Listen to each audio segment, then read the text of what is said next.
There we go. Now it's going through.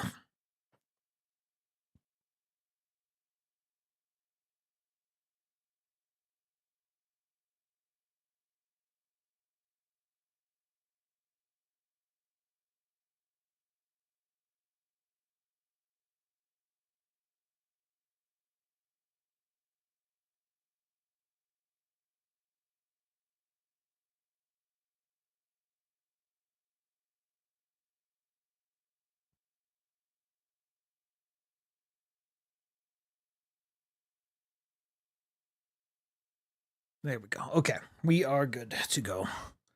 Apologies for that. All right, mic check, mic check. Indeed, we are checking the mics. The mics are what we are checking. Hamburger burrito. After having a sushi burrito, I don't want a hamburger burrito. Many burritos have hamburger in them. Yeah, I don't think that's what I'm talking about. You know, I'm not that familiar with donkey meat, and I've certainly never had it in a burger before. It's not filled with donkey. It is a little donkey. Oh, okay. I'm very confused by how that would work. The literal translation of burrito. Yeah, no, I know what it is. I don't understand what a hamburger burrito in that context would be. Well, you know, where does the donkey hamburger meat. come in? It's made in Germany. It's a German delicacy. Yeah. Okay. It comes from Hamburg. Got it. All right, well, things are looking fairly good. Let me just get the link out.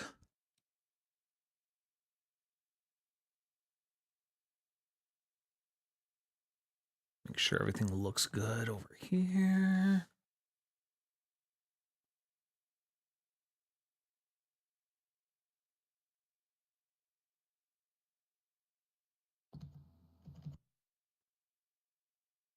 All right. I may have to take off at some point. If it happens, it happens. I'm dozing. All right. It wouldn't be the first time someone fallen asleep on the stream. Anyway, here we go.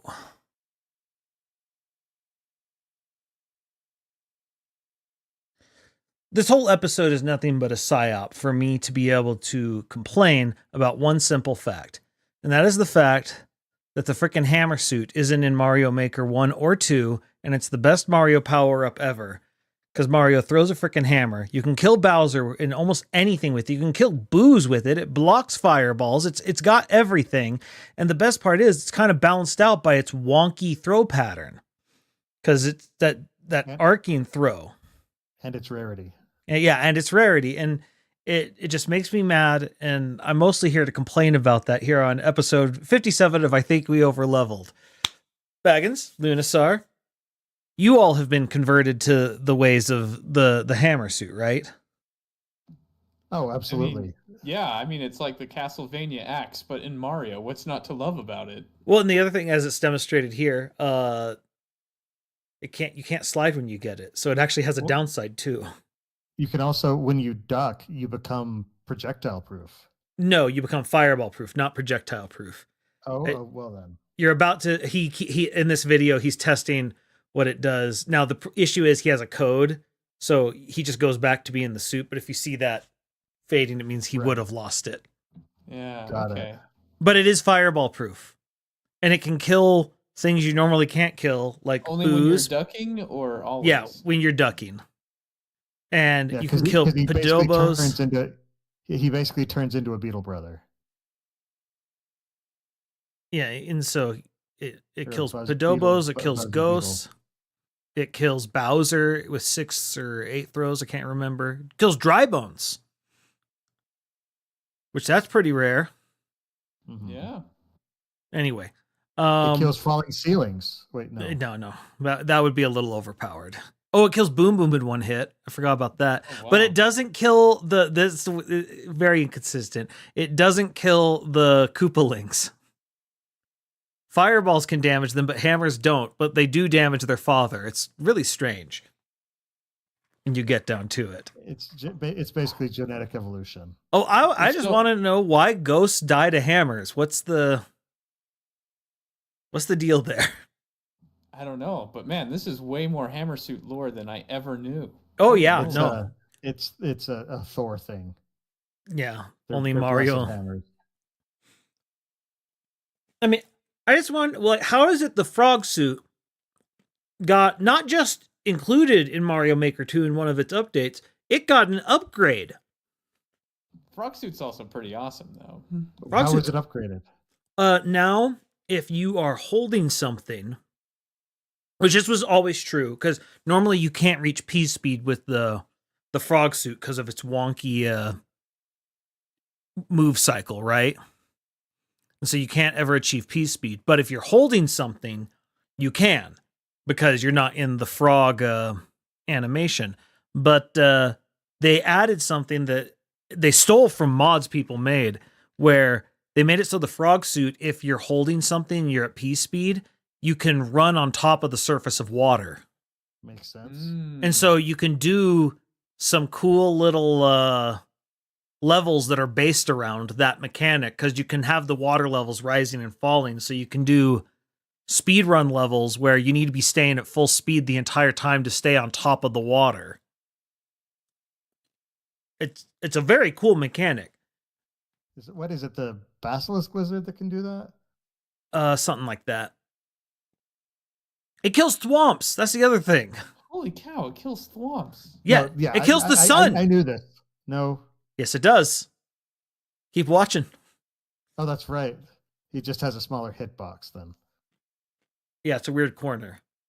I do remember killing the sun at one point. And yet it stays bright outside. Yeah. He's just We so haven't angry. Died freezing to death yet? Nope. It's because that's the angry sun, not the sun. There's a difference.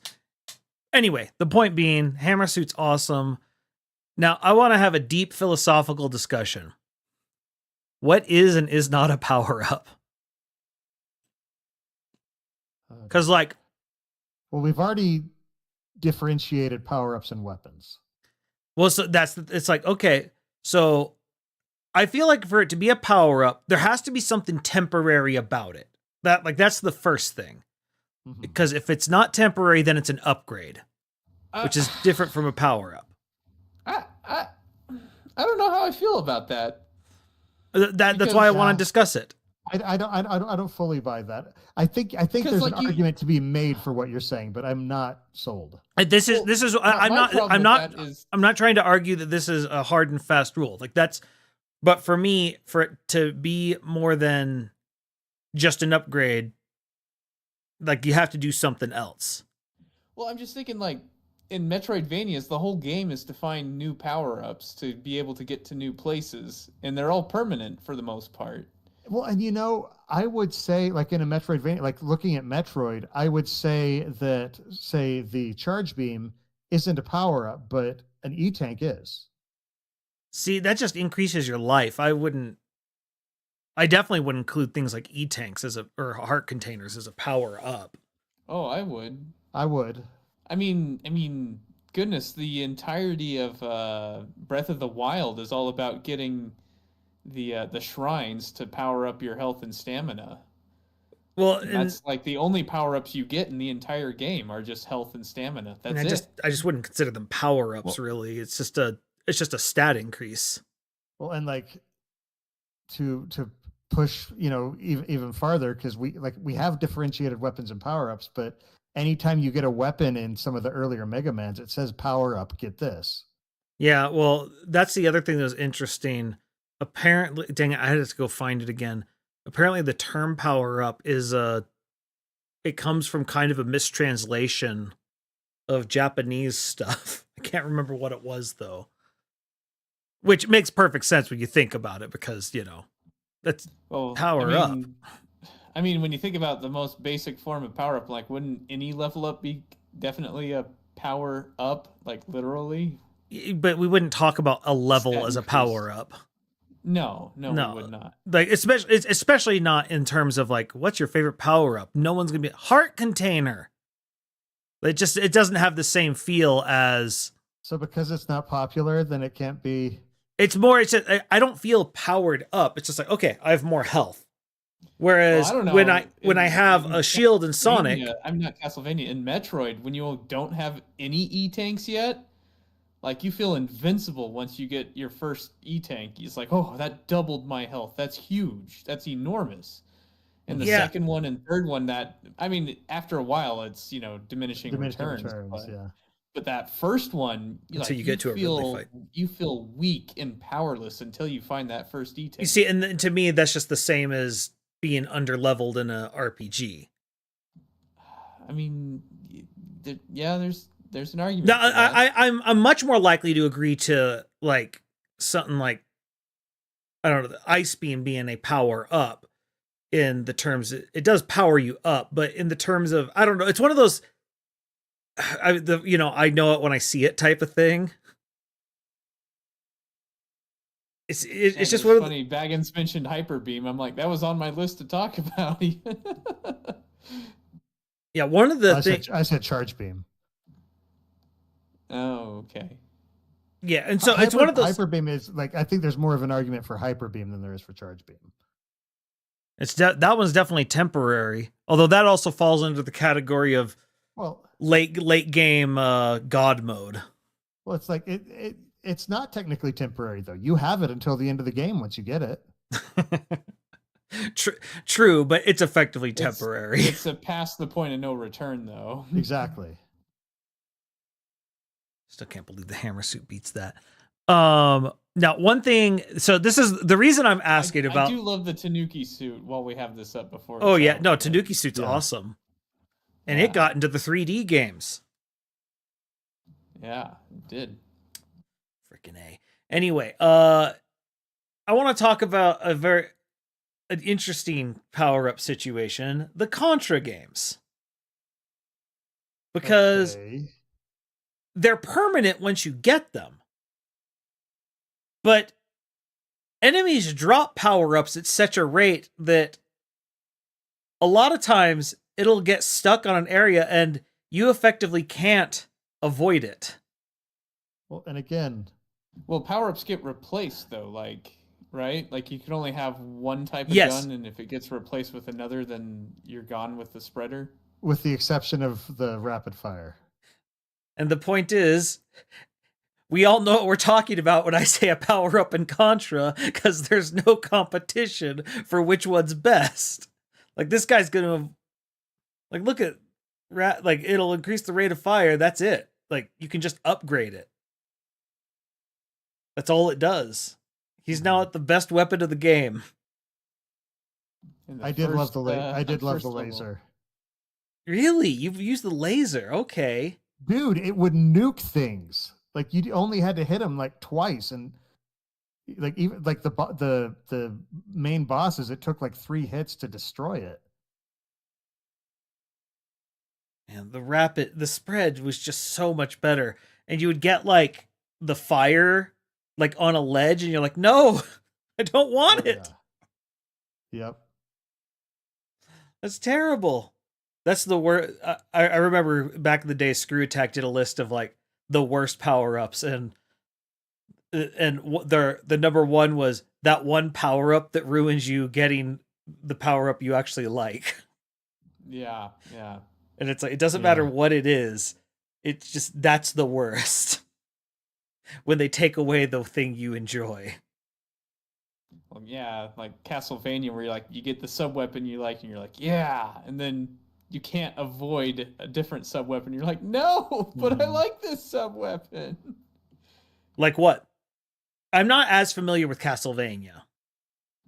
It's like if you have the knife and they give you the axe, or vice versa, depending on what you prefer. Yeah, if you like the axe and you get stuck with the knife, or no, if you have the cross and you get stuck with the knife, it's like the cross is way better than the knife in every aspect. I mean, you say you don't know, but you do from playing, Belmonts and Smash. Really. Yeah, but I don't know how. Like, I don't know what's part of their base kit and what's the freaking holy water. Yeah, so the best ones, I mean, there is some situationalness to it, but the Yeah. cross and the holy water, the cross because it boomerangs back, and so you could hit multiple times, and on certain bosses, if you catch it in the right cycle, you could hit it like 3 or 4 times with one cross, and in the original Castle, well, not in the original, at least Castlevania 3, you could get like to where you could throw out 3 crosses at the same time. Oh, really? Mhm. Wow. And so you can just kind of get it to where it is just every frame just pummeling the boss because you have 3 crosses out at the same time. And though sometimes the holy water can be the great one that can stun lock a boss. And being Yeah. able to stun lock with holy water is always fantastic. Yeah, as well. but as you said, it's situational. So there is some situationalness to it, but like the knife, it's the basic knife, and as soon as it hits something, it's gone. So you want the ones that persist past one hit. Yeah. The thing that's nice about the knife, though, is it's a straight horizontal shot. Yeah. Isn't with the isn't the axe, you cross actually have to horizontal as lock. well? But it Yeah, returns. the cross is horizontal, but it But it has returns. but it's it has a Limited reduced range. Gotcha. Whereas you can throw the knife further in the others. Yeah. For me, it's the boomerang will forever be associated with the Ninja Turtles game. Just because boomerang was just best because you got the ammo back. Yes. Though axe can be pretty good because if you have enemies that keep being above you, Mm-hmm. then they're great for being able to arc it above you. So there is some situationalness, but it's just always annoying when you get that power up that you're like, no, but I want this one, not that one. And that's the thing that's interesting about power-up systems, the way they tend to work. At the very minimum, I think for something to qualify as a power-up, in my mind at least, there has to be either a choice or a change in the gameplay. Which is why I'm more willing to admit to Metroidvania weapons, because like even in like something like Metroid Prime, it's like, okay, ice and plasma and wave beam, you have to start switching between them, and it's part of the gameplay. But that's also kind of an equipment change, RPG style. Yeah. Well, and so this is one of those things where it's like, I know it when I see it type of thing. I'm not sure what this technical definition is, but I'm certain if I like drill down hard enough, I might be able to get there. I'm just not quite certain of a good definition. Thankfully, neither is the internet, because I found a lot of arguments about this online. Well, I mean, mechanically, equipment works as a power up. Level ups work as a power up. I mean, like, it changes the stats. It changes the way this acts. At this point, it's kind of a silly semantic thing. But then again, that's what most arguments online this are. This is the internet. It's serious business, man. I don't know what you're talking about. No, what's interesting is, like, Mario is just associated with power-ups, especially in the 2D games, but somewhat in the 3D games as well, especially the newer 3D games, which have tried to sort of make themselves feel more like old school Mario games. But even Mario 64 had the hats. Yeah. Which those were interesting because it turned all the power-ups into timed things like the Superstar. So it was very different from the older power-up stuff. True. Dun, dun, dun, dun, dun, dun, dun, dun. I And loved of the remix for the Metal Cap. For Metal Mario, yeah. Yeah, of the hats, I think Metal Mario was my favorite, largely just because the music was so awesome. Well, and Metal Mario looked cool. And he looked cool, and it was, he could plow through things. It was the earliest form of like reflections too in a 3D game. Mm-hmm. I mean, I think mechanically the wing cap is probably more useful than the metal cap, but the metal cap still holds a very special place in my heart. And it makes it, you understand why in this game you're limited on where you can get your upgrades, because like if you could bring the metal or the wing cap like to that level in the Bowser's level, for example, it would just trivialize the entire level. Well, and Oh, yeah. speedrunners would absolutely abuse it. I mean, at the rate speedrunners go with things anymore, I think it would slow them down somehow. Well, well, yeah, there's truth to that for sure. No, they'd find a way for it to just suddenly fly them up into the middle of the arena, and Bowser's already half dead. Yeah. So there's some sort of mod out there, and I watched a video on it. It was hilarious. There's a mod that lets a bunch of people play Mario 64 at the same time. And so they did a challenge trying to get all 120 stars, and everyone was at different levels of familiarity with Mario. Like a couple of them were in the speedrunning community, but not the Mario 64 speedrunning community. So they knew a few things about, backwards long jumping and kind of how it was supposed to go. And then it was paired with people who had never played the game whatsoever, but they're familiar with the speedruns of it, and just people who they don't know anything about it. And so they're all trying to get 120 stars. But the best thing about it is they had local chat. And so if you're near people, you can talk to them and game plan things out. And I just remember one point, there's like, we have enough stars. It's like, hey, do you guys want to go roll up on Bowser and just absolutely just blitz him with 8 of us at the same time? And they're just like, oh, we're going to gank him? It's like, yeah. I don't even know how that works in this game because it's grab him by the tail and throw him. Oh, yeah, but it was more about let's roll up on Bowser with a hostile gang. This is going to be a beatdown concept. But no, the thing that I like. You say a hostile gang. I think what you mean is a Mario Party. Hey, well done. Well done. No, and it looked like a ton of fun. It's one of those things I looked at, I'm like, man, that might not be a bad idea for when we finally do like a co-op thing. But no, we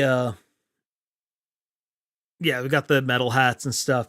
Where did I put that? I swear I had all 57 Mario power-ups. Wow. Which some of them That's a lot. Wow. Some of them are really wacky. Because there's some oddball ones that they made up for Mario Maker. Oh, really? Yeah. Does this one even have the newer ones? Oh, I forgot about the balloons. I loved the balloons. Well, so in Mario Maker, they gave the balloons more functionality. Really? Yeah. You could propel with it. Yeah, and so they propel you in a direction now. You don't just float. And so people have made like don't pop the balloon challenge levels where there's just spikes everywhere, and so you're having like, you're having to move like that really level from what's the game? Earthworm Jim. Oh gosh. I don't know. Submarine level. The submarine level that's very akin to the dam level from Ninja Turtles. Gotcha. Except that you have lunar lander controls. Yeah, well, yeah, you got to propel balloon style. Yeah. So the Mario Maker Mario 2 mushroom is very interesting because it completely changes Mario's gameplay. He suddenly he can ride on top of enemies, pick them up and throw them. And so there's levels. That. Yeah, it was a part of an update. Well, that was the Mario 2 mushroom, right? Yeah. That's what he was just calling it. Yeah. Yeah, and so the thing that was interesting about it is they got real creative with it, but some of my favorites that I saw and played on it are levels where there's like bullet bills and you can ride them. And so it's all about like managing like 2 bullet bills to keep them on the screen so you can grab them and throw them to get higher and higher. And so it's like a juggling act almost. Oh gosh. And they just do incredibly creative things with it. Oh gosh, the mini mushroom from Super Mario Bros. Wii. I'm sorry, was Mario driving a DeLorean? No, he was driving or a Gremlin. I think it was an Audi. It was part of the so they have the mystery mushroom, which it's essentially just a shield.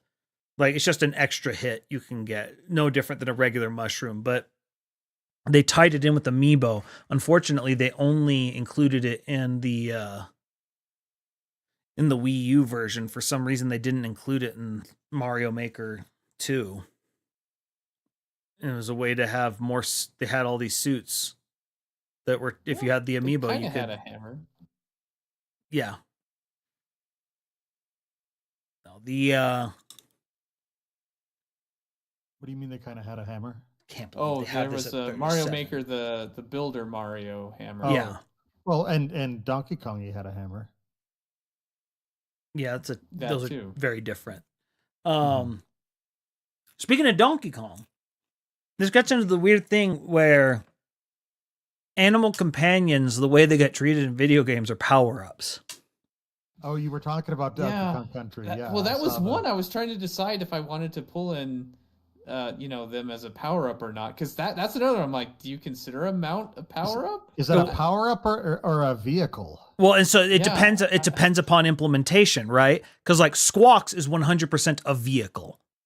Because all it does is change how you move through a level. It's basically like a very special level, with Squawks type of thing. Well, and then there's Rhino, which you can charge faster, but you can break walls too. On so guard. Rambi is on guard are definitely power ups the way they behave, because they change the gameplay, but you can lose them.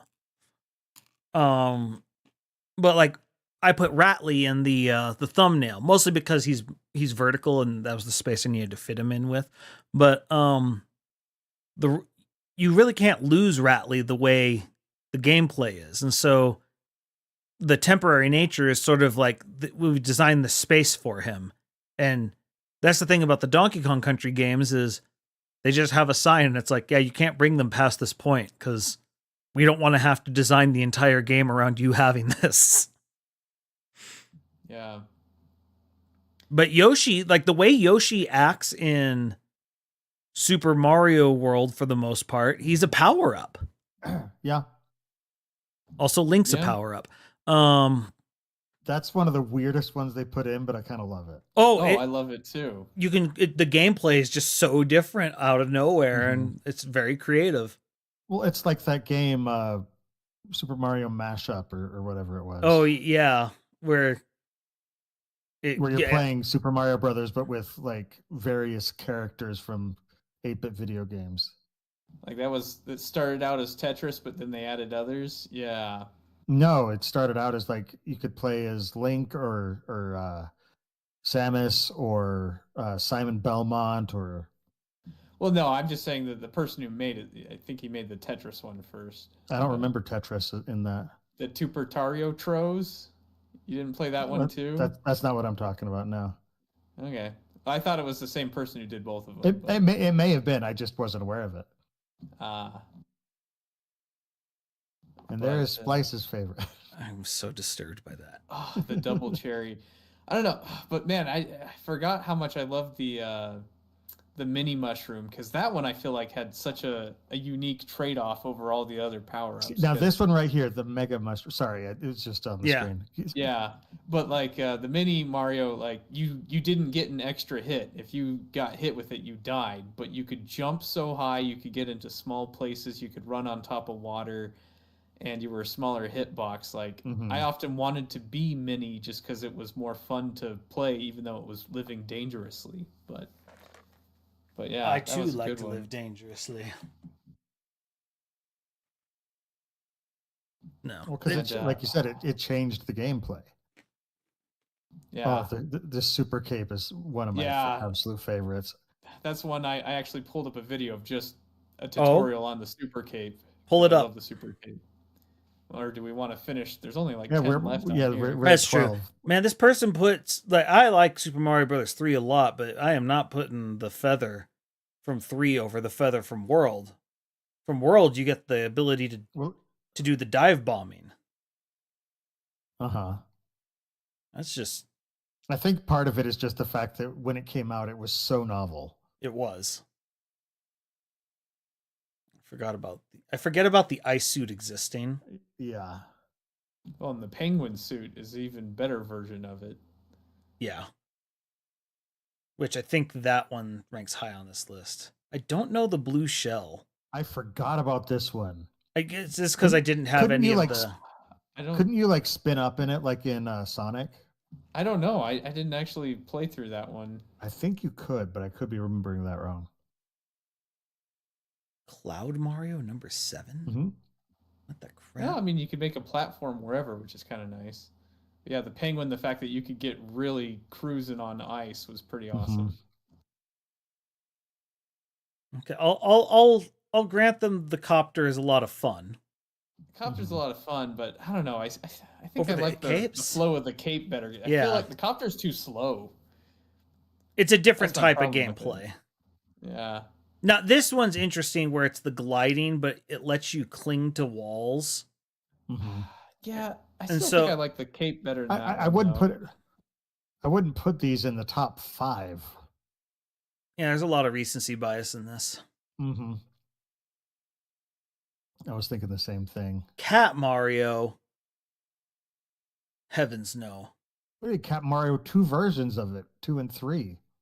I mean, it was kind of fun to be able to climb walls in that one and Yeah. attack, but Yeah, but 2 and 3? okay, well, yeah, okay, the superstar, sure, number 1. I guess that makes sense. I can't believe you. If you're doing a Mario list, number 1 has to be the Fire Flower to me.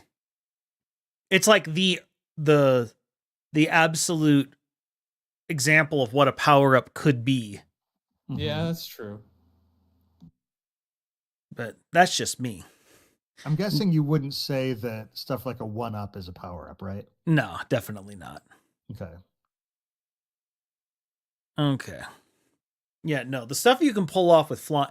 Oh, some of the torture levels of not torture levels, but like it's meant to be really hard flying levels in Mario Maker that people come up with. It's insane. One of the things I didn't know until I started watching Mario Maker videos is that if you get hit while you're spin flying, you don't take damage. You get in iframes. Yeah. And I didn't understand that. And so there are levels based around that mechanic, which are like, it's interesting what people figure out as a mechanic. Also, they need to bring back whatever these triangles are. Oh, Yeah, that was a useful thing. They being able to did run it up the wall. They did in one of the like new games, I think, because I think they made it so that there were like multiple angles, so you could end up running on the ceiling and stuff as well. Yeah, well, so there was one in I think it's Super Mario World Advance, whichever number that is, because the numbers in those games make no sense. They added challenge levels, and no, it was Super Mario 3 Advance. That's what it was. And they added a level in the challenge levels that have those in Mario 3. And so what they did, just to sort of show off, they made basically a plus block, but they put on make it like super, like a plus sign that's super thick. So the corners are small, and they put the triangles in the corners, and it's just a floating island. So you run on top of it, and you can just run in circles around the thing because you're just stuck to the surface the entire way. And you can just gain P speed that way to start doing flying stuff. And so like the goal is to like climb up or something, going from island to island that have these things. And it's one of those things you're like, it's really interesting when, and it's one of the great opportunities of something like Mario Maker. It's really interesting when they start mixing and matching from different Mario games, because it lets you do things you couldn't normally do.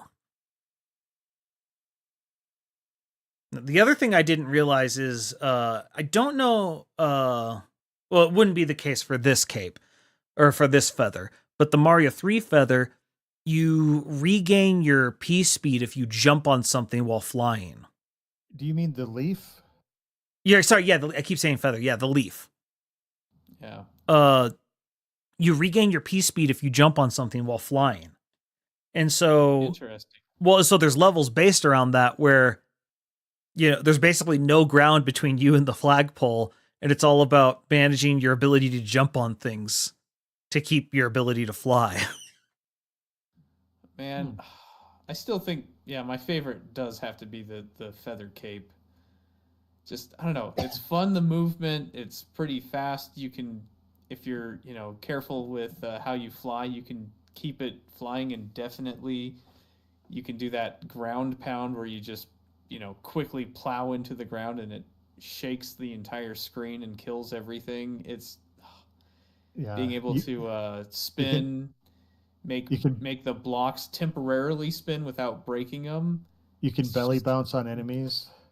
yeah, I still think it's one of the best Mario power-ups ever made.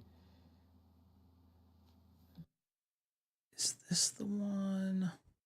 And it doesn't just, even though it does, I mean, I guess you could say because you could just fly through a level, it kind of breaks it. But because you have to constantly be, going back and forth to stay afloat, it feels like it balances it out a little bit.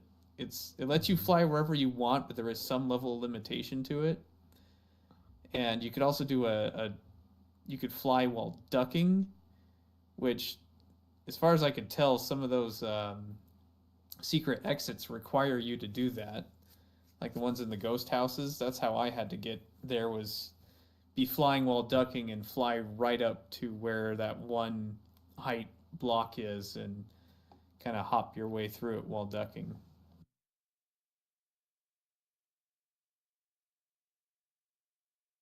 Let's see. Is this the one? I'm trying to find the cape level. Is it a Mario Maker cape level? Yeah, I'm trying to. There's one that was like super difficult, but oh, there. Okay, it's a Ryu car video. I just got to find the timestamp.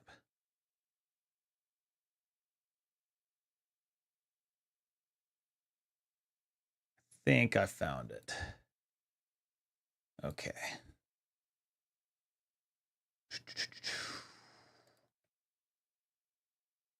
So this stage cleverly uses like wait, did I add it? It cleverly uses like conveyor belts to let you build up your speed in a small area. Let's see, where's the beginning? Here we are. If you guys don't know Ryu Car, he's awesome. Great content. He's the one who does all the Mario Maker levels. Yeah, and so so he still plays random. And so like this one, it's making you do the flying with that, and you have to hurry, get over there, and it just requires all this precision flying. You have to throw the P up, get back over. Just really difficult stuff. I love it.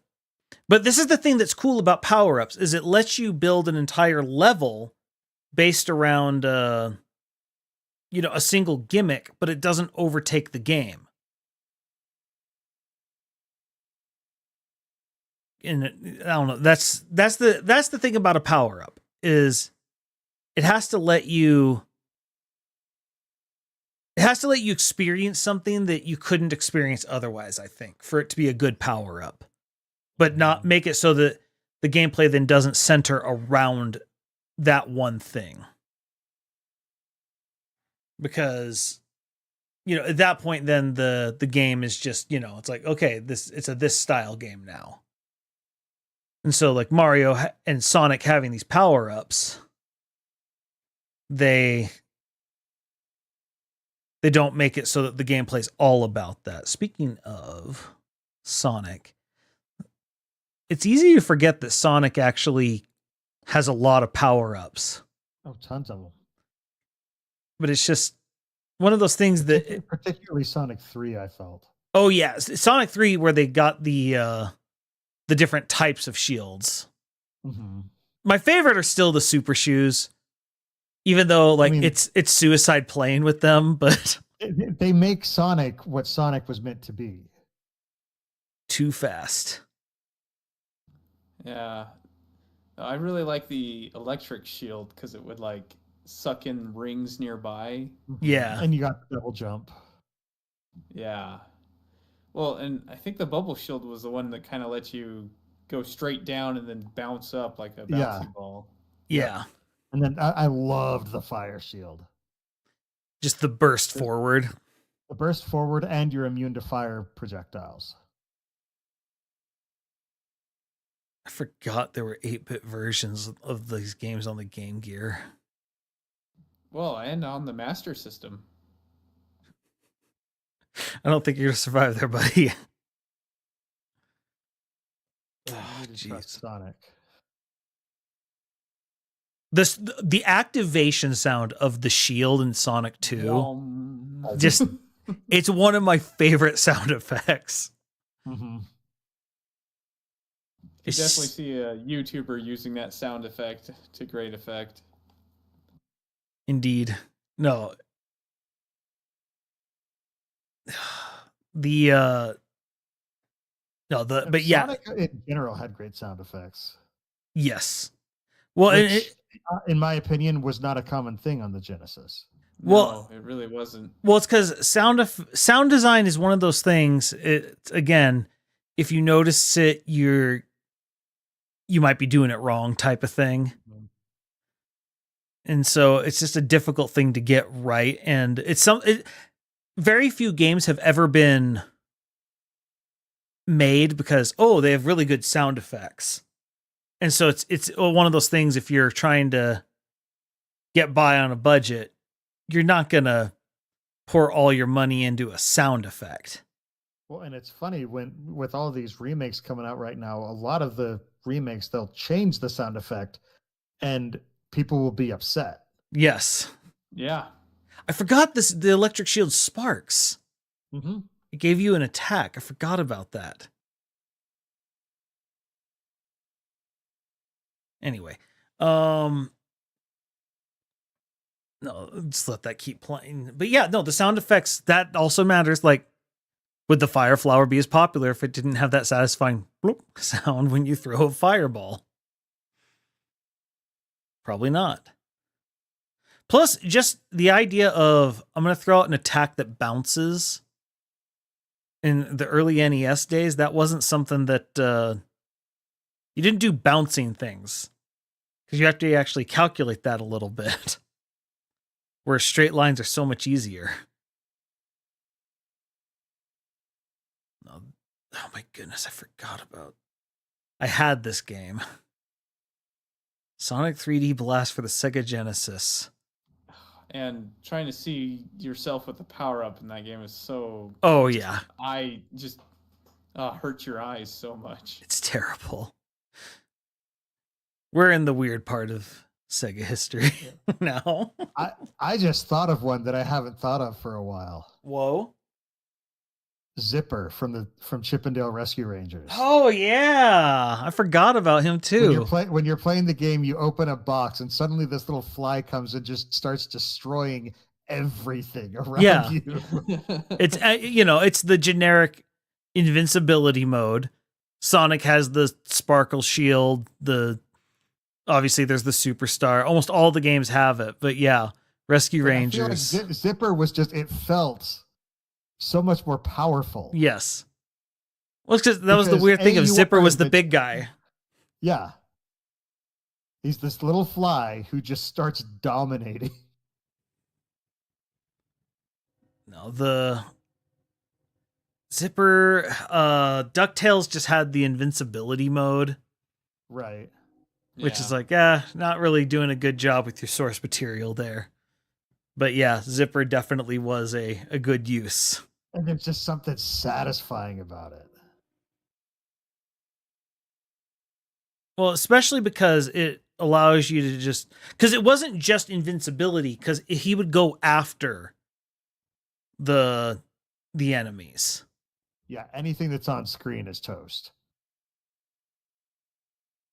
Well, and it's especially good because that's a game where the draw distance is, which is a weird thing to say for a 2D game. You could get just bodied by things coming off screen in that game that you just weren't ready for, which I guess a lot of NES games have that problem. I mean, that's basically the entire genre of of Ninja Gaiden. Yeah, that's what I was gonna say. I'm like Ninja Gaiden. That was like one Which of the they worst have games for they that. have some power-ups in that series. That's true. Oh, there they was some do. great The ones in that Shadow series. Ninja thing in particular is a really cool power-up. Because yeah, it was like the Castlevania cross, but if you made it miss you, it would start like going back and forth. That was pretty cool. Yeah, there's that. Well, but I just meant like the Shadow Ninjas. Like, The double. yeah, where you get the ones that they follow your movements. Oh, the Shadow Clone. Got it. Which I had never seen anything like that up till that point. That was very unique. There's something about the ability to plan out something where you're going to have multiple images that I've always really liked. It's not something I can remember seeing too much, but I've seen it in like anime and stuff, and I really like it whenever it happens. Well, like the split mushroom in Mega Man X. Yeah. Wait, split power. mushroom? Yeah, that was the. Is that one of the was later Maverick. X games? It was in X4, and was it? Yeah, I only X4. played 1 and 2. And I feel like didn't Mega Man and Base also have an enemy that had that power? Well, that's where not you canon, created a so shadow? I don't care what everyone says. Dude, Rockman and Forte was an amazing game, but Base sucks. I hate Base. It's the stupid head fins. I can't stand them. Okay. I don't know what it is. His character design makes me angry when I look at him. Guess you prefer Zero over him? Oh, definitely. Plus, he just fights different. Because he's got the sword, and thus it makes it very different. Yes. Everyone likes swords. Welcome to Corneria. Thank you. Glad we're here. Although, like, you know, the Venn diagram of people who are here and people who will enjoy that reference is just a circle. So, where's the one you said everything was in Portuguese?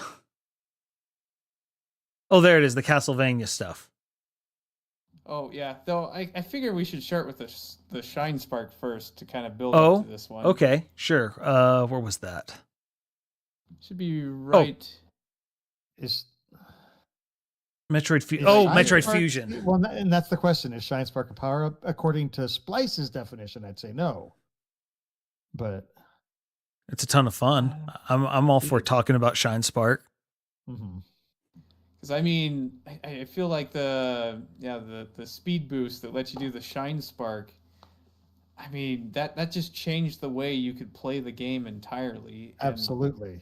And they made so many puzzles for it. Like they didn't make that many puzzles in Super Metroid, but for Fusion, they're like, oh, we want to make entire rooms based off of this concept of how you can store a Shine Spark. Well, especially with, it's a weird thing that it's ducking. This room took me forever, but I did it.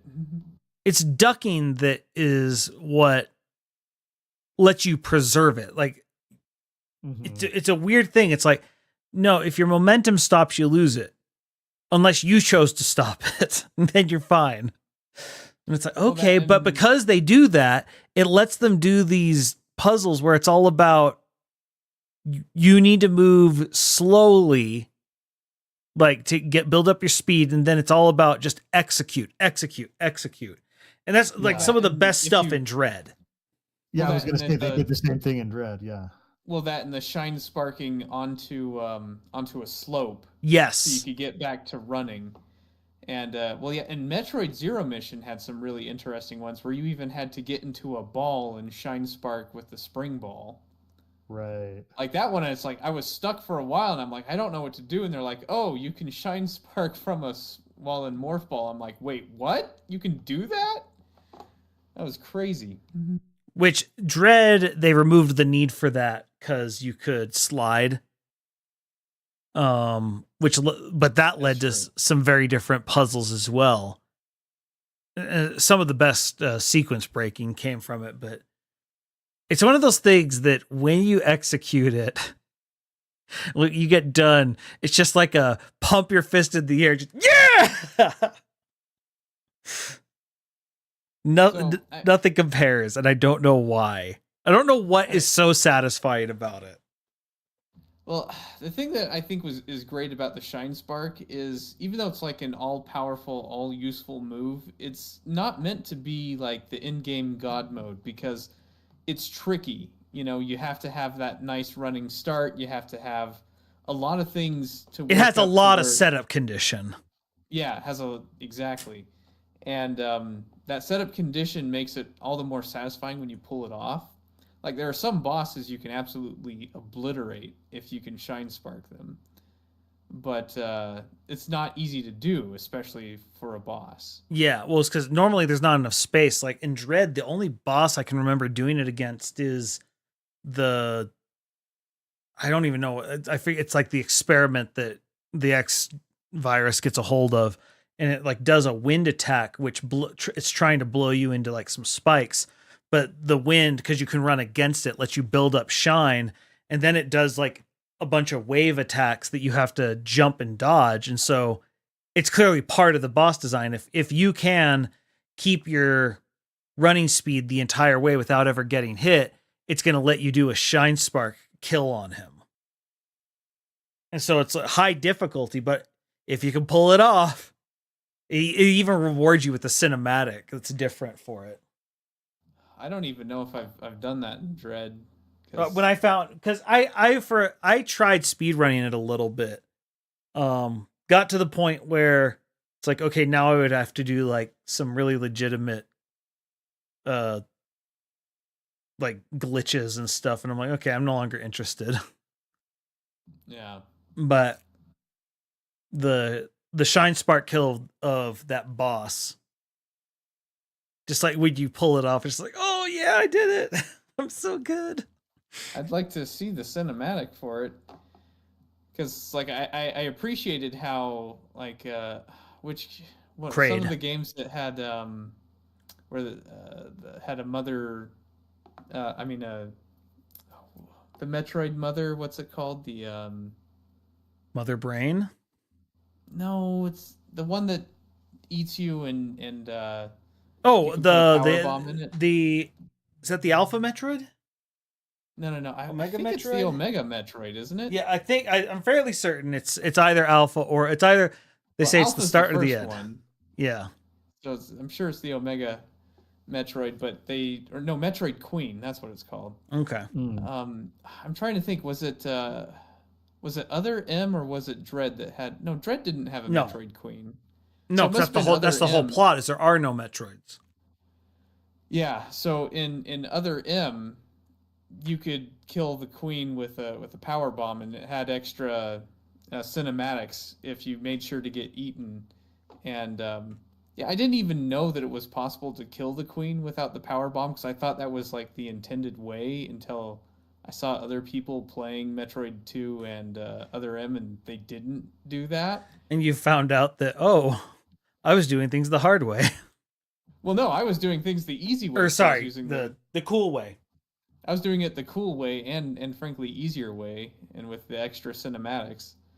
But I do think it's cool when it's like, oh, I'm gonna do this special kill, and they add a cinematic for it. Sort of like Dread did with Kraid. Yeah, Kraid had a bunch of things that were designed specifically for him because he was meant to be the boss that reward you for sequence breaking. But the ironic thing is, everyone figured out how to not have to ever face Kraid.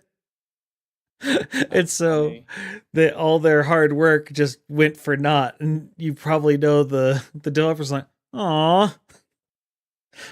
We even tried to think of the speedrunners, and they still found a way to. It's for you. I made this for you. And the speedrunners are like, yeah, we're glad you did. We're still going to avoid it all we can. That was fun. It's a great detail.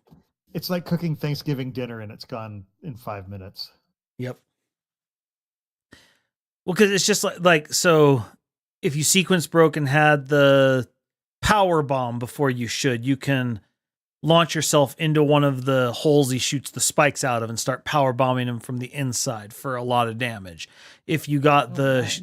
if you got the phase shift, you could phase shift into his mouth, and Samus just like sort of lodges herself in his jaw and just starts shooting straight down his jaw. They had a bunch of things for it. It was really impressive. Unfortunately for them, speedrunners' job is to figure out how to avoid all cutscenes whatsoever, and fighting a boss involves a lot of cutscenes. So if we can avoid that, they're gonna do it. All right, and now they just got the other, awesome Metroid power up, the screw attack. This is God mode. Yes, it is basically a God mode. Now, granted, you get it. Well, there's still some time left in the game, but yeah, but yeah, where you can just start obliterating everything in your path. Though it is limited that you have to be jumping. Yeah. Well, and it's well timed because it's usually at about the point of the game where you're kind of done moving gently through, fields of enemies. And it's like, no, I intend to run into danger now. Because I am the danger. Yeah. No. And just that feeling of, especially when combined with space jump. Mm-hmm. So I'm trying to think, was there are cases, there were games where you didn't have space jump, but you still had screw attack, right? I think the first one you don't have space jump. I think screw attack is both together, but there was high jump, I think, in the first one, isn't it? I thought they added high jump no, maybe they did. I can't remember. I think it'd be the first game. I'm not sure, because I think space jump was first introduced in 2, wasn't it? Well, and then Prime 2 had it, like the screw attack was just completely different. Yeah. Oh, yeah. Well, yeah, because Metroid Prime, they didn't even bother because it's kind of doesn't fit first person. Yeah, and even in 2 where they added it, it's like, yeah, this just doesn't. Kind of wonky. Yeah. It and wall jumper, they're used for more traversal options than anything else. There were a few rooms where screw attack was useful for getting across like a giant gap that you had to deal with the first time, and now it's like, oh, I can just ignore this now. That's nice. Well, that and it was kind of more. It was more for space jump than for screw attack. Even. Yeah. And it's just one of those things. It's like, yeah, but at the same time, I don't know how you would implement something like screw attack into a 3D game very well. Watch, Beyond is going to implement it somehow. It's so intuitive. Why did we never think of this before? Who knows? We'll see. I'm still like, that's one of those very skeptical, but hey, never say never. People surprise me. I never would have thought, we could combine roguelike and a puzzle simulator, and that's taken over Baggins' life. Yeah, well. And so, I kind of like how this room looks like a giant, like, dinosaur. But I'm not sure if I fully noticed that while playing the game. Really? Well, I mean, the face, yes, but the claw in that room below it, I'm not sure if I noticed that, but... So when Castlevania started going their route of doing more Metroidvania, they decided to implement their in-game God mode power up, and that's called the Black Panther Soul from the Aria of Sorrow and Dawn of Sorrow. Okay. And in some ways you could say it's a superior version of both the Speed Dash, Shine Spark, and Screw Attack all in one. But even though it's technically superior, it might not be as fun as Metroid because there are some limitations to Metroid. Because to Shine Spark you have to build up the speed, and Screw Attack you have to be jumping, and you have some vulnerability while you're on the ground. But in Castlevania, the Black Panther ability, you just have to hold the L button. And as long as you're holding the L button, you are dashing at, super speed and just plowing through everything. And you only get it, like in Dawn of Sorrow, he's, confronting the final boss, but you have to find the final boss in a different area. And so... Rude. Yeah, so they give it to you.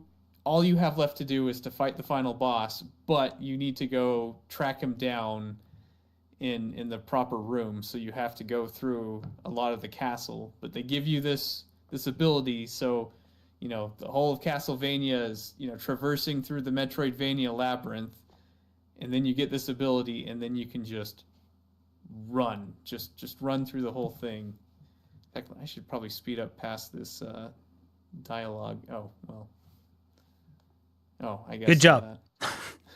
Yeah, I guess I timed that very awkwardly, but yeah, as soon as he finishes off this boss, he'll pick up the Black Panther soul, and then you can just cruise your way through. And it showed up in a few other Castlevania games. It even showed up in Bloodstained Ritual of the Night, and it's just fun to...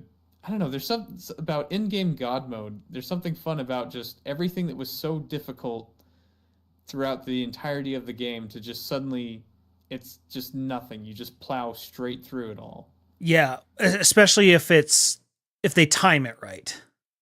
As long as they don't, if they give it to you too long, the game no longer has a challenge and it's no longer fun.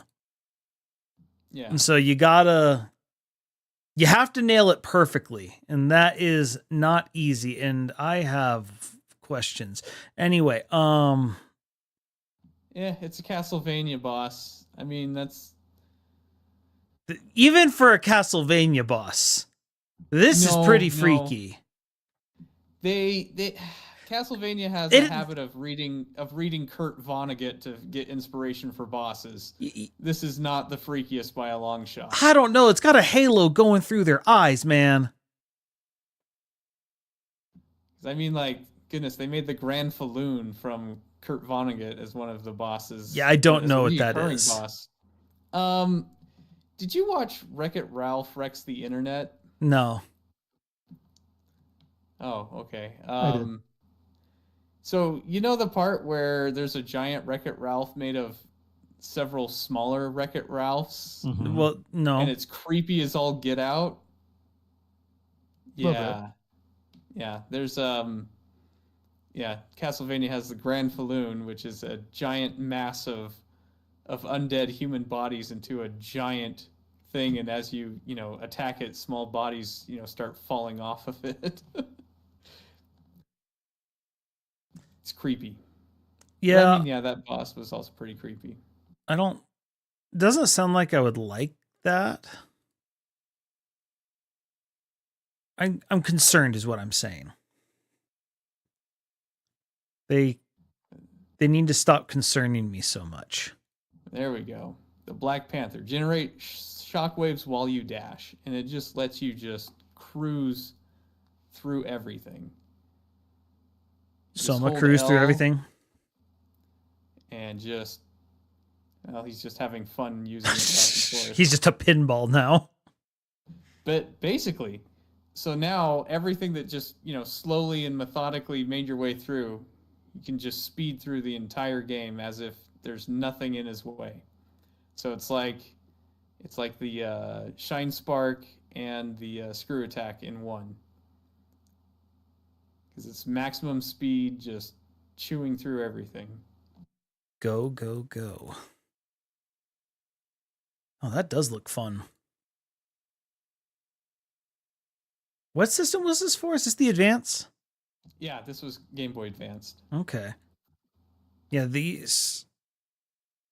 I didn't really play any of these, but I now see why... this is very fluid for the Game Boy Advance. I'm used to things being a little more stilted on that thing. 'Cause I tried to play Mega Man Zero series on that, and That was a bit of a chore sometimes. I never felt that. Oh, I did all the time. Maybe that's just me, though. Maybe I'm the problem. I do think the first Game Boy Advance or was that a Game Boy Color? Circle of the Moon was kind of a bit clunkier, but yeah, Aria of Sorrow was a very smooth game. A very good one, too. Yeah, I wouldn't think you could be able to do that type of movement on it. Especially not with sprites of this quality. Because, like, these are, for the Advance, really good sprites. Oh, yeah. Yeah, they did a great job. And I do feel like the Castlevania, Metroidvanias, you tend to not play as a Belmont, but as a vampire.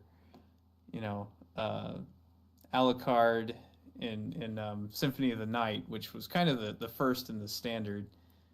And then this one, you're playing as Soma Cruz, which is basically the reincarnation of Dracula. Okay. But you're a good guy this time. But I mean, usually the game is someone's trying to inherit Dracula's soul, and you're trying to stop them because, well, if you inherit it and keep your sanity, then Dracula doesn't, take over the world. Whereas if you fail to inherit his soul and let someone else do it, badness. Well, I don't want badness. That's bad. Oh yeah, and of course there's the hippogriff jump as well that he's combining with this, so you could just go upward incredibly fast. That's like a Sonic spin dash, but vertical. Yeah, pretty much. So yeah, just once you get Black Panther in this game, combine that with hippogriff jump and your double jump, you're just bouncing like a pinball all over the place. And suddenly the things that took you like dozens of minutes to get through, you're just cruising through in seconds. It's wonderful. Yeah. But like you said, it's important that it only happens at the very end of the game. Where yeah, it would all be you're doing is it would trivialize clean up everything. Yeah. Oh yeah. So it's like the only reason to use it is if you want to find, stuff you missed or just get to the final boss. And that's about it. Yeah, it what's the word I'm looking for? Expedites 100%ing. Yes. But not in a cheap way, because you had to earn it.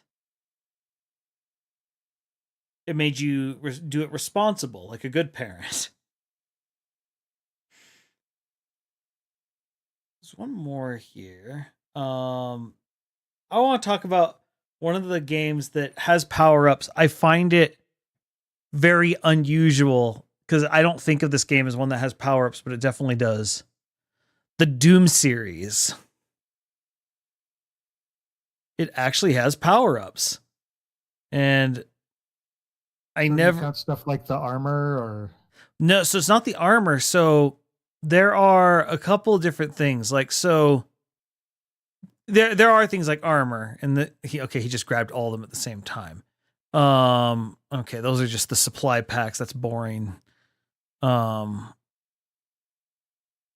is it? Where is the Berserker pack?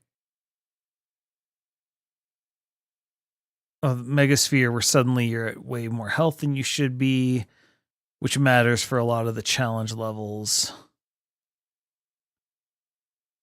There's ones that make it so you're radiation proof for a while, so you can go into the toxic sludge, and so it's important for finding all your secrets and stuff. Mm-hmm. But the Berserker pack is the one. There we go. Because suddenly it forces you into melee only, but your punches are suddenly doing like 1,000% more damage. And so you're just going around and punching demons to death. Sounds like Doom Guy. Well, and they all get the splatter effect, which is normally what happens with explosives, but now your punches are doing them. And it's just the idea that he goes into this berserker rage and suddenly he's ripping and tearing until it is done. And I don't know. There's something very satisfying about it. the Doom series, I just love all their little things. There's an invisibility mode, which is very anti-Doom, but it lets you go into an area like you wouldn't normally. Because one of the big things in, I don't remember if Doom 1 had it, but Doom 2 definitely had it. The invisible, like whenever demons attack, if they hit each other, they'll start fighting each other.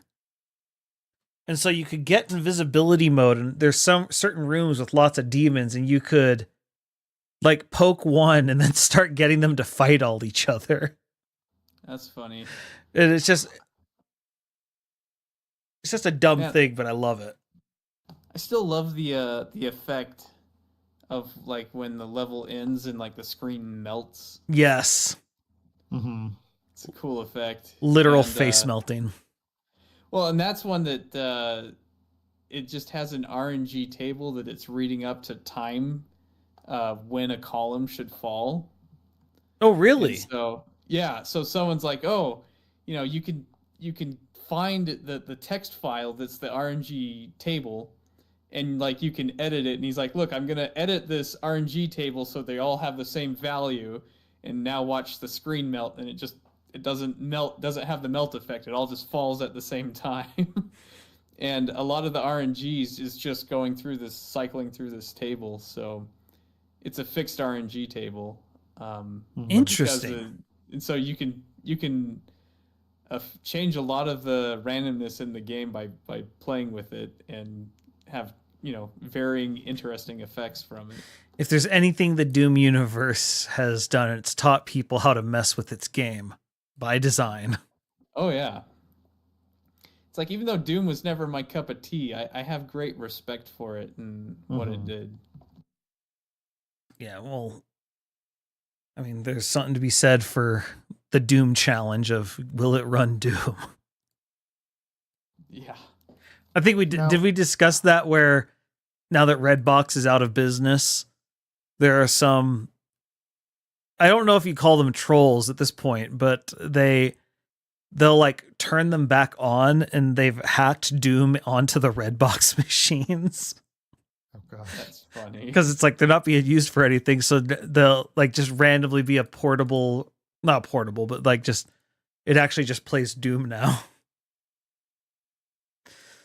Which, that's the type of piracy I'm for. Make it run Doom. Now, there's one game that I can't believe we haven't talked about yet. It just kind of came to mind. Oh, Mario Kart. True. I mean, all right. This series was loaded with power-ups. I mean, most of them are just Mario stuff. Well, I mean, but things like, there's the bullet that turns you into a bullet bill that charges you through the level. There's the lightning bolt that, turns everybody else, it shrinks everybody else. The banana, like, I mean, all of these are like there are some of the things from the Mario, but there are some very exclusive ones because. See, and most of them I would end up putting in the weapons category, the way they act in game. But no, some of them are definitely. But like the superstar, even the ghost. Yeah, the ghost, the golden mushroom would definitely be a power. Or just the regular mushroom. Yeah, I like the golden mushroom because it like puts you in a different state. Yes. A lot, especially the ones when you're behind are especially a lot more power uppy. The bullet bill, like I said, the bullet bill and the chain chomper, absolutely. I'm trying to think some of the others. Well, and then if we're talking about Mario Kart, Smash is loaded with them. Yeah. The thing I love about the way they're implemented in Smash, especially the ones that like give you a temporary stat boost, like the metal cap, well, it's the metal box, but is the fact that it can backfire because you sink like a rock. Sure. Mm-hmm. Yeah. And so someone who can time a grab really good can suddenly punish you hard for going for it. Right. Well, like in our old Smash tournament, there was a match I won. I was playing Link, and someone got the hammer, and I just stood by the edge, and they ran up to, finish me off with a hammer, and I pulled out the hook shot and just tossed them off the cliff, and they couldn't recover because they had the hammer, where you're not allowed to jump. And and if they were cheating does... AI, they would drop the hammer. Yeah, yes. Because that's a thing that you can do, but only AI do it. Yeah.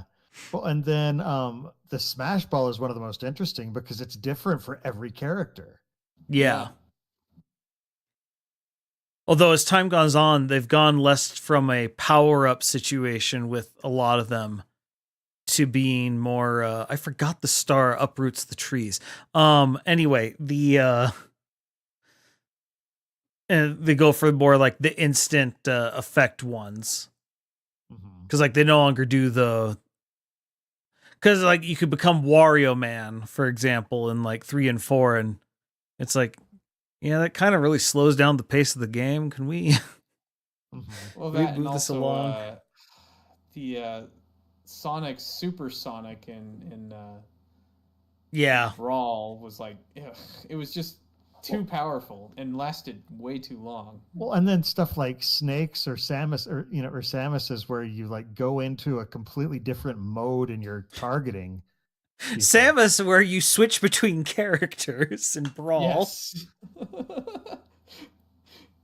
Which, I mean, was cool when she went to Zero Suit Samus. Then you could pick up her suit and chuck it as a thrown weapon. Oh, it was great. Made the beginning of the match really advantageous. Oh yeah. If you did the whole hold R. Yeah. Or Z, or whichever one. We'll definitely hold a button. That's definitely how it will occur. And then they're like, maybe we shouldn't do that because it punishes players for getting the Smash Ball if they don't like playing this completely different play style. Yeah. It's like, hey, how about instead of a zoner, you're now Sheik, but with a laser blaster? It's like, but I liked being a zoner, and it's like, well, we're gonna change your character. It's like, oh, dang it. Because like all the others, you could change at will. Well, I mean, or vice versa. Because like I played as Zero Suit Samus was my picked character, and then suddenly I'd get the Smash Ball, and I don't really play Samus that much. And on top of it, you're at least with Samus, you got an actual final smash. With Zero Suit, it's like, okay, I got to get into point blank range for this to have any chance whatsoever of doing anything. It wasn't exactly to Zero Suit's advantage. And this goes back under the list of Nintendo makes weird decisions sometimes. And it's like, that's Sakurai. And it's like, yeah, but let's be real. Now that Double Dash is on the screen, I consider having a second player as a power-up. That's the whole game, though. Well, some people, I think you could play it where you only had one person. Like you could play it with 4 racers and you weren't in Double Dash mode, but that wasn't as fun, and it wasn't. I don't remember that. I do remember playing it multiplayer where when you switched, one of the players had the front character and one had the back or something. That was the way to play it, man, and also kind of the whole concept of the game. And it's the only one that does that. But man, that was so fun. It's like, okay, and we'd fight over who'd get to be the gunner, It's funny, you'd think people would fight over being the driver, but no, being the gunner was more fun. Being able to sideswipe people trying to pass you and steal their item. I always wanted to be the gunner. Like playing Halo, I wanted to be running the gun in the back, not driving. Running gun. Yeah, and we'd argue over who was the leadest gunner. Like, we made a much bigger deal about who was good at gunning over who was good at driving. Even though one is clearly more important than the other. Yeah, I don't know. You can do some pretty good stuff with gunning, but... Yeah, but you win the game if you're a good driver. Well, yes. Yeah. I mean, it required teamwork. It's true. You could recover from a bad gunner more so than a bad driver. Yes. Yeah, but there's no argument there. You could steal the scene if you're a good gunner. Yes, absolutely. And that's what we're really about, right? The Flash. Yep. No, I forgot how good the juggling animation was for the triples. Yeah. Double Dash was still the best Mario Kart.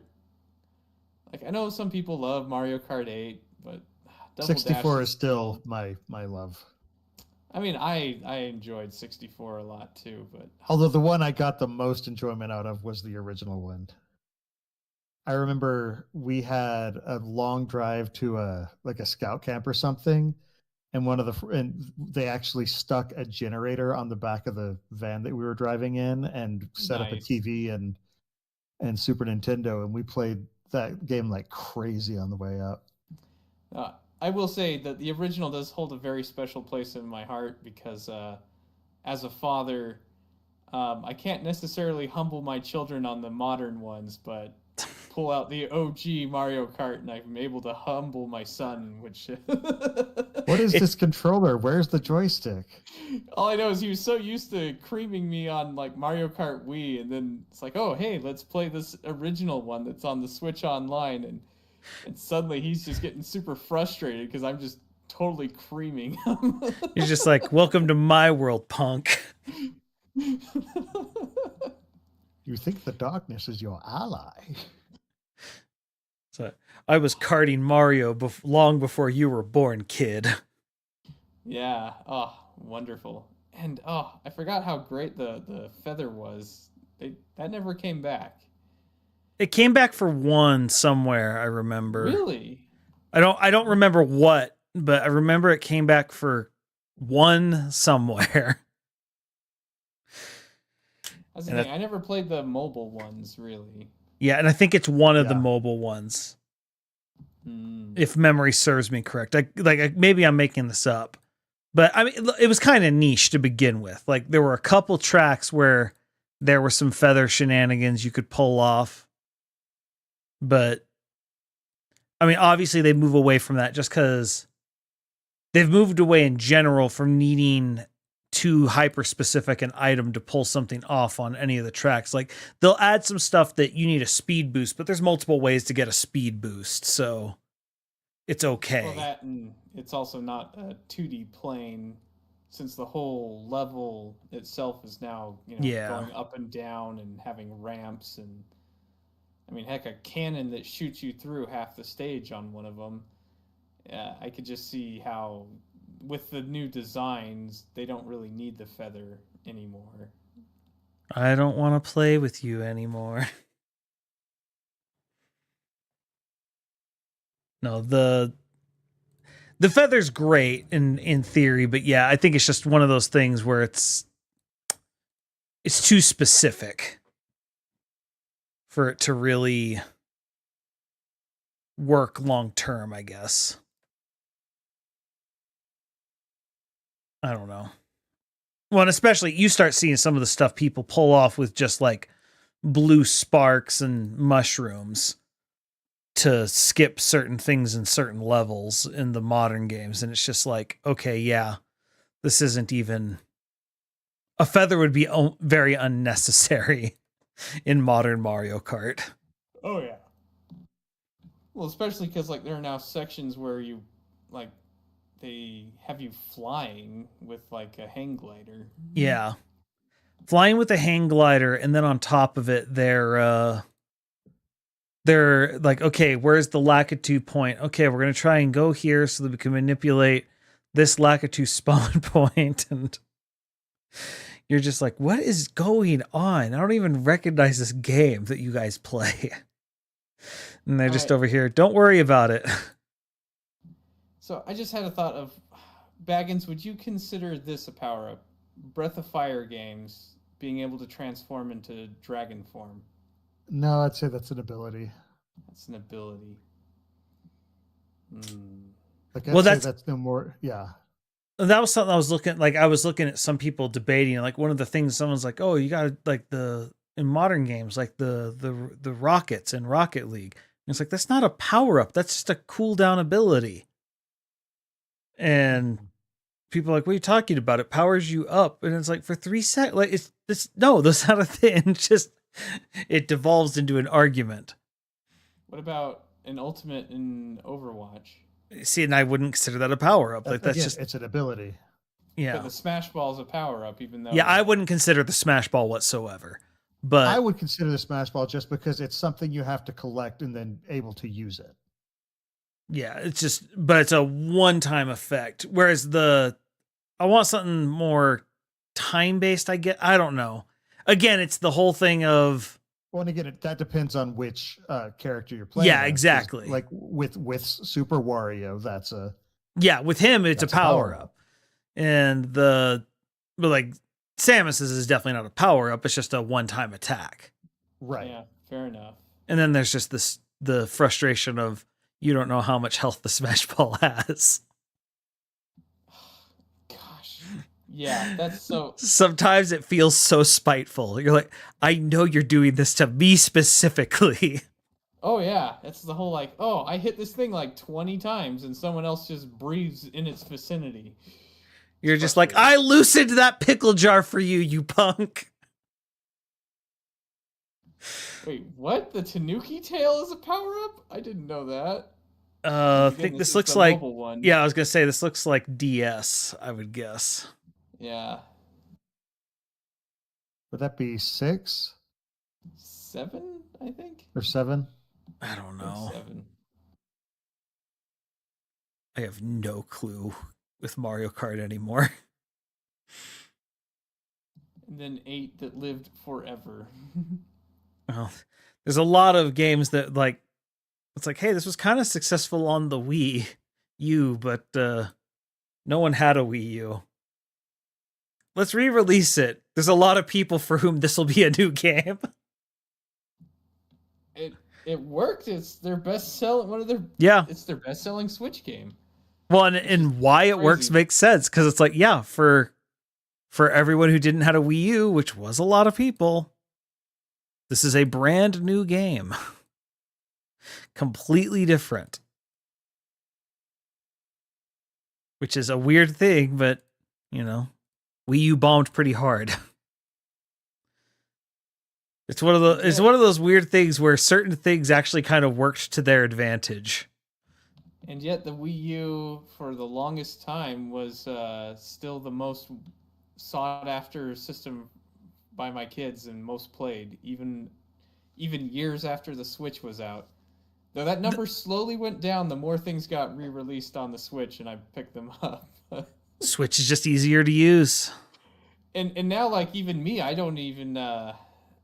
like, I kept fighting over it because I wanted to play Xenoblade Chronicles X, but now that's finally got a Switch port as well.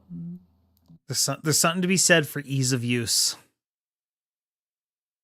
And the Switch is just way easier to use than the Wii U, which forces you into this, one screen, and then you have to wait for this other thing to load, and just being able to get, like, if there's anything Fortnite and Rocket League should have taught every single game developer, it's the ability to just start playing really quickly is a really big deal. Yeah, though I will say I much prefer replacing the battery in the Wii U than on the Switch. That is such a niche case. Not really. Everyone needs to replace it if they play it long enough. And most people did not. I don't know. We'll see. Switches are that age now. Yeah. Well, But that's even, like, if I have to replace a battery after 8 years, that's a pretty niche case. Most people won't bother replacing it. They'll just be like, well, I got my money's worth. all right. Most people are very intimidated to open up an electronic, of course. And trust me, opening up the Switch should be intimidating. Whereas the Wii U, it's just, oh, here's the battery, one screw. Oh, unplug it, plug in the new one, put in the one screw, done. Yeah. Like, replacing the battery in the Wii U is the same as replacing the battery like in just any children's toy, just about. No, unfortunately, that's kind of what the Wii U became. because they did not go after the hardcore audience very well. Which is weird because they did have the Bayonetta game, which was clearly them trying to, but yeah, just didn't sell well. Well, we've actually been going on for quite a while, so let's wrap this up. I was worried we wouldn't have enough. Anyway, Baggins, would you like to promote anything? Nothing really comes to mind at the moment. All right, Looney. I guess Lizzie's stream. She's for the month of May. I think she wants to either. I think she was saying she wanted to spell out Lizzie, but did she change her mind for Mother's Day to spell out mom? I can't remember, but she wants to. She's mom, so she gets to decide. Yeah, exactly. So she wants to get a Pokemon starting for each letter, and she's been working on Moltres. Ooh. And Moltres has been very, very mean. She's already. So in a Dynamax adventure, your odds are 1 out of 100, but to go through one, it takes about 15 minutes, and there's a chance that you might fail. But That's not fun. She's already completed a full 8 bits. She's gone into the 9th bit. She's like at 260 now. She passed 256. Wow. So it's like more than double odds now. So it's like, oof. So, yeah. Man, all of her shiny hunts just make me feel like a wimp for complaining about trying to get rare items in an old Super Nintendo game or Nintendo game. Yeah. It's a lot more work in the way they've built shiny hunting. I'd say I don't do stuff like that, but I'm also currently trying to get completionist plus in Velatro, so it's like I was proud to have, an economizer in Final Fantasy VI and to have the Sword of Kings in Earthbound. And she's like, look at my shiny Pokemon. I'm like, okay, yeah, all right. I guess you win. You win. That does seem somewhat better than mine. Maybe. A little. But only a little. Just a bit. All right. And then for me, twitch.tv/splicestream. Can always find me there. Can also find me here on this very YouTube channel you're watching. And we have been getting back into our Amiibo tournaments, working on the normalization format. We have had very good results, I might add. We're still probably going to have to tweak it a little bit, but I might have finally discovered a format where people can just submit whatever Amiibo they want, with the exception of Incineroar, and we can just play, which would make me very happy. Awesome. Well, guys, I think we overleveled.